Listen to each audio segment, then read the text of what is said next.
ഈ സോഷ്യൽ മീഡിയയിൽ പ്രചരിക്കുന്ന വാർത്ത അടിസ്ഥാനരഹിതമായിട്ടുള്ള വാർത്തയാണ്. അപ്പോൾ അച്ഛനൊരു 12 വർഷമായിട്ട് അച്ഛന് സ്ട്രോക്ക് വന്നിരിക്കുമായിരുന്നു. നമ്മൾ ആംബുലൻസ് വിളിച്ചു. ആംബുലൻസ് നമ്മുടെ വീട്ടിൽ വന്നില്ല. പകുതി വഴിയൊക്കെ വരുന്നതിന് മുമ്പ് തന്നെ ആംബുലൻസ് അപകടത്തിൽപ്പെട്ടു. നമ്മുടെ വണ്ടി അവിടേക്ക് പോകുന്ന വഴിക്കാണ് ഒരു തെരുവ് നായ റോഡിലേക്ക് എടുത്ത് ചാടുന്നത്. അങ്ങനെയാണ് പാളി നമ്മുടെ വാഹനം കനാലിലേക്ക് മറിയുന്ന സാഹചര്യം ഉണ്ടായത്. ഇവിടുത്തെ ആളുകളൊക്കെ ഈ വാഹനത്തെ ഹൃദയത്തോട് ചേർത്ത് പിടിച്ചതാണ്. അപ്പം ഇവിടെയുള്ള ആളുകളൊന്നുമല്ല ഇത്തരത്തിലുള്ള പോസ്റ്റുകളോ കമൻറ്റുകളോ ഒന്നും ഇടുന്നത്. നമസ്കാരം. നിയന്ത്രണം വിട്ട് കനാലിൽ വീണ ആംബുലൻസിൽ നിന്നും വയോധികനായ രോഗി രക്ഷപ്പെട്ടെന്ന സോഷ്യൽ മീഡിയയിൽ വ്യാജ ട്രോളുകൾ. പത്തനംതിട്ട മെഴുവേലി പഞ്ചായത്തിലാണ് കഴിഞ്ഞ ദിവസം ഈ സംഭവം നടന്നത്. ICU സൗകര്യമുള്ള ആംബുലൻസിലാണ് രോഗിയെ കൊണ്ടുപോയതെന്നും വെള്ളത്തിൽ വീണതോടെ രോഗി തനിയെ നീന്തി കരയ്ക്ക് കയറിയെന്നും അടക്കം വ്യാജ ട്രോളുകളാണ് പ്രചരിക്കുന്നത്. ആരോഗ്യ മേഖലയുടെ ചൂഷണം ചൂണ്ടിക്കാട്ടിയാണ് സത്യാവസ്ഥ അറിയാതെ ഇത്തരത്തിൽ വ്യാജ ട്രോളുകൾ പുറത്തിറക്കുന്നത്. ഈ സംഭവവുമായി ബന്ധപ്പെട്ട് മെഴുവേലി പഞ്ചായത്തിൽ വസ്തുത അറിയുന്നതിനായി ഞങ്ങൾ ഈ സ്ഥലത്തെത്തിയിട്ടുണ്ട്.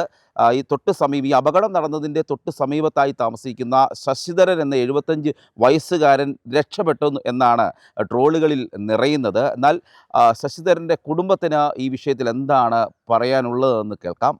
സോഷ്യൽ മീഡിയയിലൊക്കെ ഇങ്ങനെ പ്രചരിക്കുന്നത് അച്ഛനെ പറ്റിയാണെന്ന് തോന്നുന്നു. അപ്പം അത് കണ്ടിരുന്നു. അപ്പോൾ അച്ഛനൊരു 12 വർഷമായിട്ട് അച്ഛന് സ്ട്രോക്ക് വന്നിരിക്കുമായിരുന്നു. ജോലിക്കൊന്നും പോകാതിരിക്കുമായിരുന്നു. അപ്പോൾ പിന്നെ അച്ഛന് ഒരു 3 വർഷമായിട്ട് മുറിക്കുള്ളിൽ തന്നെ ഇരിക്കുക. അത്യാവശ്യം വെളിയിലോട്ട് നമ്മൾ പിടിച്ചുകൊണ്ട് വന്ന് അന്ന് രാവിലെ അച്ഛന് ഭക്ഷണമൊക്കെ കഴിച്ച് മരുന്നും കഴിച്ചതിന് ശേഷം ഒരു വല്ലായ്മ പെട്ടെന്നുണ്ടായി.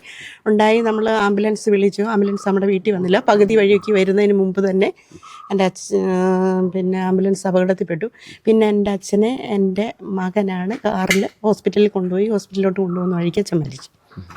ആംബുലൻസിലുണ്ടായിരുന്നു നീന്തിക്കാരെന്നൊക്കെ പറഞ്ഞാണ് സോഷ്യൽ മീഡിയയിൽ പറയുന്ന കാര്യങ്ങളാണ്. അതൊന്നും യാതൊരു യാഥാർത്ഥ്യവും ഇല്ലാത്ത കാര്യമാണ്. അച്ഛന് ആംബുലൻസ് വന്ന വഴിക്ക് തന്നെ അപകടത്തിൽപ്പെട്ടു എന്നാണ് പറയുന്നത്. അതും കനാലിൻ്റെ ആ ഭാഗത്തല്ല, കുറച്ചും കൂടെ മുകളിലോട്ട് മാറിയാണ് ഞങ്ങളുടെ വീട്. അപ്പോൾ കനാലിൻ്റെ പകുതി വഴിക്കാൻ കണ്ടേ ആംബുലൻസ് വന്നുള്ളൂ. അപ്പോൾ അത് പട്ടി കുറുക്കി ചാടിയപ്പം ആംബുലൻസ് അപകടത്തിൽപ്പെട്ടതാണ്. പട്ടിയെ രക്ഷിക്കാൻ വേണ്ടി നമ്മുടെ വീട്ടിൽ വന്നിട്ടില്ല ആംബുലൻസ്. ഈ ബോധപൂർവമായിട്ടുള്ള കാര്യമാണോ അച്ഛൻ്റെ പേര് വലിച്ചിടിച്ചുകൊണ്ടൊരു പ്രചരണം നടക്കുന്നതായി? ബോധപൂർവം എന്ന് പറഞ്ഞാൽ നമുക്കതേക്കുറിച്ചൊന്നും അറിയത്തില്ലല്ലോ. ഇല്ല, നമ്മൾ യാഥാർത്ഥ്യമാണ് ഞാൻ ഇത്രയും നേരം പറഞ്ഞത്. മെഴുവേലി ഗ്രാമപഞ്ചായത്തിന്റെ പ്രസിഡന്റും ഈ ആംബുലൻസിന്റെ ഉടമയുമായ നെജോ മെഴുവേലി നമുക്കൊപ്പം ചേരുകയാണ്. എന്താണ് സംഭവിച്ചത്? നിലവിൽ ഈ ശശിധരൻ എന്ന് പറഞ്ഞ ആളെ പെട്ടെന്ന് ഹോസ്പിറ്റലിലേക്ക് കൊണ്ടുപോകുന്ന ആവശ്യത്തിനാണ് നമ്മുടെ ആംബുലൻസ് ആ വീട്ടിലേക്ക് കടന്നുപോയത്. 75 വയസ്സുള്ള ഒരാളാണ്. 10 വർഷമായിട്ട് സ്ട്രോക്ക് ആയിരിക്കുന്ന, ഇപ്പോൾ ഷുഗറും മറ്റ് ബുദ്ധിമുട്ടുകളും ശ്വാസം മുട്ടലും ഒക്കെ ഉള്ള ഒരാളാണ്. അപ്പം എത്രയും പെട്ടെന്ന് ഒരു ആംബുലൻസിൻ്റെ ആളുകളെന്ന രീതിയിൽ ഡ്രൈവറാണെങ്കിലും അതിൻ്റെ സ്റ്റാഫുകളൊക്കെ ആണെങ്കിലും ഒരു നിമിഷം മുമ്പ് നമുക്ക് ഹോസ്പിറ്റലിൽ എത്തിക്കുക എന്നുള്ളത് നമ്മുടെ കൂടി ഒരു ഉത്തരവാദിത്തത്തിൻ്റെ ഭാഗമാണ്. അപ്പോൾ വീട്ടുകാർ വിളിച്ചു. നമ്മുടെ വണ്ടി അവിടേക്ക് പോകുന്ന വഴിക്കാണ് ഒരു തെരുവ് നായ റോഡിലേക്ക് എടുത്ത് ചാടുന്നത്. ഈ ചാടിയ സമയത്ത് പെട്ടെന്ന് ഈ പട്ടി തെരുവ് നായ തിരിഞ്ഞു പോവുകയും അതിനെ പെട്ടെന്ന് ഇടിക്കാതിരിക്കാൻ വേണ്ടി ഏതൊരു ഡ്രൈവറാണെങ്കിലും ബ്രേക്ക് പിടിക്കും. അപ്പം അങ്ങനെയാണ് പാളി നമ്മുടെ വാഹനം കനാലിലേക്ക് മറിയുന്ന സാഹചര്യം ഉണ്ടായത്. ഇദ്ദേഹം നീന്തി രക്ഷപ്പെട്ടു എന്നൊക്കെ പറഞ്ഞ വ്യാജ പ്രചരണമാണ് ഇപ്പം ഉണ്ടാകുന്നത്. അതിൻ്റെ യഥാർത്ഥ സംഭവം എന്താണ്? അത് യഥാർത്ഥത്തിൽ അടിസ്ഥാനരഹിതമായിട്ടുള്ള ഒരു പ്രചരണമാണ്. കാരണം ഇങ്ങനെ ഈ വാഹനം കനാലിലേക്ക് മറിഞ്ഞപ്പോൾ തന്നെ നമ്മുടെ മറ്റ് സ്റ്റാഫുകൾ വിളിച്ച് അവരുടെ വീട്ടിൽ അറിയിച്ചു, ഇന്നോലെ വാഹനത്തിനൊരു അപകടം സംഭവിച്ചു. അവരവരുടെ ഒഫീഷ്യൽ വണ്ടിയിലാണ് ഹോസ്പിറ്റലിലേക്ക് എത്തിച്ചത്. ഈ സോഷ്യൽ മീഡിയയിൽ പ്രചരിക്കുന്ന വാർത്ത അടിസ്ഥാനരഹിതമായിട്ടുള്ള വാർത്തയാണ്. ഇത്തരത്തിലുള്ള വാർത്തകൾ പ്രചരിപ്പിക്കുന്ന ആളുകളോട് വ്യക്തിപരമായിട്ട് പറയാനുള്ളത്, അദ്ദേഹത്തിന് ഹോസ്പിറ്റലിൽ ചെന്ന് കഴിഞ്ഞപ്പോഴത്തേക്ക് മരണം സംഭവിച്ചു. ഇത്തരത്തിലുള്ള പോസ്റ്റുകൾ ഇടുമ്പം അവരുടെ വീട്ടുകാർ ഇത്തരത്തിലുള്ള വീഡിയോകൾ കാണുമ്പോൾ മാനസികപരമായിട്ട് അവർക്ക് ബുദ്ധിമുട്ടുകൾ ഉണ്ടാക്കുന്നു എന്നുള്ളത് ഇത്തരത്തിൽ പോസ്റ്റുകൾ ഇടുന്ന ആളുകളും അതിന് മോശപ്പെട്ട രീതിയിൽ കമൻ്റ് ഇടുന്ന ആളുകളും ഒന്ന് ശ്രദ്ധിക്കുന്നത് നല്ലതായിരിക്കും. കാരണം നമുക്കും കുടുംബങ്ങളുണ്ട്. ഈ ആംബുലൻസ് എന്ന് പറയുന്ന ഒരു സർവീസ് എപ്പോൾ വേണമെങ്കിലും ഏത് വീട്ടുകാർക്കും ആവശ്യം വരുന്നൊരു കാര്യമാണ്. അപ്പം നമ്മൾ അത്ര വലിയ ഒരു നിസ്സാര ലാഘവത്തോടു കൂടി ഈ വിഷയങ്ങളെ കാണരുത്. ഡ്രൈവറിന് ഈ പറയുന്നതിൻ്റെ കൂട്ട് ഒരു ജീവൻ രക്ഷിക്കാൻ വേണ്ടിയാണ് ആ ഡ്രൈവർ ഒരു വാഹനവുമായിട്ട് പോകുന്നത്. അദ്ദേഹത്തിന് എന്തെങ്കിലും പരിക്ക് സംഭവിച്ചിട്ടുണ്ടോ എന്ന് പോലും പരിശോധിക്കാതെ ഇത്തരത്തിൽ ട്രോളുകളും ഇത്തരത്തിൽ ഒരു കുടുംബത്തെ അല്ലെങ്കിൽ വാഹനങ്ങളെ ഒക്കെ അല്ലെ ഡ്രൈവറിനെയൊക്കെ അപമാനിക്കുന്ന തരത്തിലുള്ള പോസ്റ്റുകൾ അത് നമ്മുടെ നാടിന് ഭൂഷണമല്ല എന്നാണ് ഈ തരണത്തെ ഓർമ്മിപ്പിക്കാൻ. ഈ ആംബുലൻസിൽ ICU സൗകര്യം ഉണ്ടായിരുന്നു, അദ്ദേഹം നീന്തി രക്ഷപ്പെട്ടു എന്നൊക്കെ വെറുതെ തട്ടിവിടുകയാണ്. ഈ വാഹനത്തിൽ അങ്ങനെ ആംബുലൻസിൽ അങ്ങനെ സംവിധാനം യഥാർത്ഥത്തിൽ ആംബുലൻസ് ഓരോ ഗ്രേഡാണ്. നമ്മുടെ ആംബുലൻസ് എന്ന് പറയുന്നത് B ലെവൽ വണ്ടിയാണ്. യഥാർത്ഥത്തിൽ D ലെവൽ ആംബുലൻസ് ആണ് ICU ആംബുലൻസ്. ഈ ICU ആംബുലൻസ് യഥാർത്ഥത്തിൽ D ലെവൽ ആംബുലൻസാണ്. പക്ഷേ നമ്മുടെ വാഹനം എന്ന് പറയുന്നത് B ലെവലാണ്.